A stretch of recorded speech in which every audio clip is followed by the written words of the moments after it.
राज्यात भाजपच्या वाट्याला आलेल्या अपयशानंतर उपमुख्यमंत्री देवेंद्र फडणवीस यांनी अचानक एका पत्रकार परिषदेत आपलं पद उपमुख्यमंत्री पद सोडण्याची इच्छा व्यक्त केली। विधानसभेसाठी पक्षकार्य करण्याकरता पदातून मुक्त करण्याची मागणी पक्षश्रेष्ठींकडे ते करणार आहेत। फडणवीसांच्या या वक्तव्यानंतर त्यांची समजूत काढण्याचे प्रयत्न आता भाजप नेत्यांकडून सुरू आहेत। यातच मोहित कंबोज यांनी केलेल्या एका ट्विटनं भाजपातील अंतर्गत वाद समोर आल्याचं मानण्यात येतं। एक असं ट्विट ज्यामध्ये त्यांनी भाजपमधल्या काही नेत्यांना एक प्रकारे टोमणा मारायचा प्रयत्न केला। बघूया। मी स्वतः बाहेर असेल पण पूर्णपणे या ठिकाणी हे सरकार योग्य प्रकारे चाललं पाहिजे ही जबाबदारी माझी देखील असेल। आता मला विधानसभेकरता पूर्ण वेळ त्या ठिकाणी उतरायचं आहे।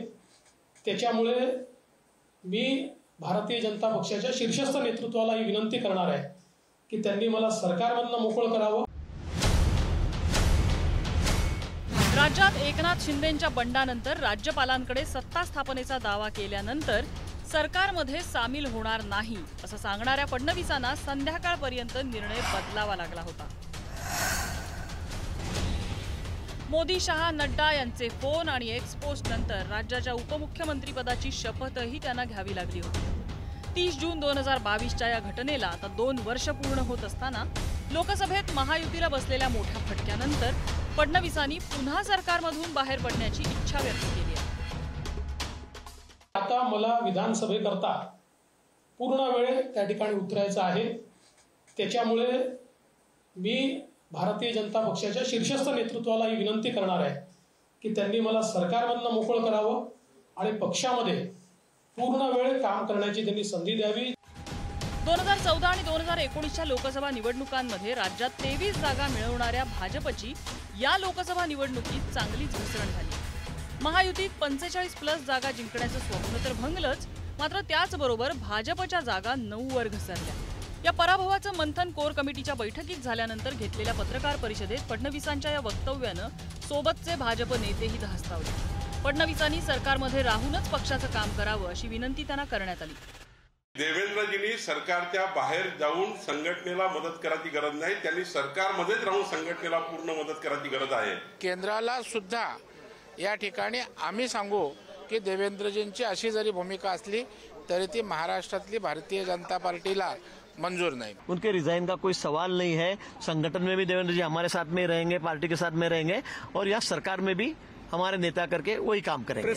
सागर बंगल्यावर फडणवीसांच्या भेटीसाठी आणि त्यांची समजूत काढण्यासाठी भाजप नेत्यांची रीघ लागली। दिल्लीत एनडीएच्या बैठकीला गेलेल्या मुख्यमंत्री एकनाथ शिंदे यांनीही पराभवाची जबाबदारी सामूहिक असल्याचं सांगत टीम म्हणून एकत्र काम करत राहू असं फडणवीसांना सांगितलं। आमची जबाबदारी सामूहिक आहे आणि त्यामुळे नक्की मी देवेंद्रजींशी बोलेन, कारण आम्ही टीम म्हणून काम केलंय, यापुढे देखील टीम म्हणून काम करणार। दुसरीकडे महाविकास आघाडीच्या नेत्यांना या निमित्तानं फडणवीसांवर टीका करण्याची संधी मिळाली आहे। फडणवीसांना जनतेनं आधीच रिटायर केलं असल्याची टीका संजय राऊतांनी केली आहे। विधानसभा निवडणुकीत महाविकास आघाडीला 180 पेक्षा जास्त जागा मिळतील असा दावाही महायुतीचे नेते करतायत। लेकिन जनता ने आपको पहले ही मुक्त किया है ना। जिस तरह के रिजल्ट महाराष्ट्र में आए हैं, जनता ने आपको सीधा कहा कि आप रिटायर हो जाइए, अब महाराष्ट्र में आपका कुछ काम नहीं बचा है। माझ्या माहितीने यापूर्वीपासून ते पूर्ण वेळच काम करतायत। ते काय पार्ट टाइम काम केलेलं नाही त्यांनी, हे पूर्ण वेळ काम करतायत आणि पूर्ण वेळ त्यांनी या लोकसभा निवडणुकीसाठी देखील काम केलेलं आहे। भाजपाला कदाचित मुख्यमंत्री पदाचा चेहरा म्हणून प्रोजेक्ट करायचं असेल तर एक वेळ विनोद तावडे यांचं नाव, तावडे साहेबांचं नाव पुढे येऊ शकेल, परंतु देवेंद्रजींचं नाव पुन्हा कधी मुख्यमंत्री पदासाठी येईल असं मला अजिबात वाटत नाही। यातच भाजप नेते मोहित कंबोज यांनी केलेली एक्स पोस्टही चर्चेत आली आहे। महाराष्ट्र भाजपा आणि मुंबई भाजपाला वास्तव तपासण्याची गरज आहे। या पराभवाची जबाबदारी कोण घेणार? केवळ एका व्यक्तीची रेष लहान करण्याच्या नादात पक्षाचं नुकसान केलं। महाराष्ट्रातील ज्येष्ठ नेते, मंत्री यांची जबाबदारी निश्चित करावी। फडणवीसांनी राजीनाम्याची इच्छा व्यक्त केल्यानंतर त्यांच्या या कृतीचे राजकीय अर्थही आता काढण्यात येत आहेत। फडणवीसांचा राजीनामा की नाराजीनामा? भाजप आणि महायुती नेत्यांना बदलाचे संकेत? सर्वोच्च नेतृत्वाला पाहिजे त्या बदलाची मुभा? महाराष्ट्रातल्या पक्ष संघटनेच्या मजबूतीचं लक्ष? भविष्यातील राष्ट्रीय राजकारणाचे संकेत? 2019च्या विधानसभा निवडणुकांच्या निकालानंतर पुन्हा सत्तेत येण्यासाठी आणि लोकसभा निवडणुकीत 45+ साठी देवेंद्र फडणवीसांनी प्रचंड कष्ट उपसले।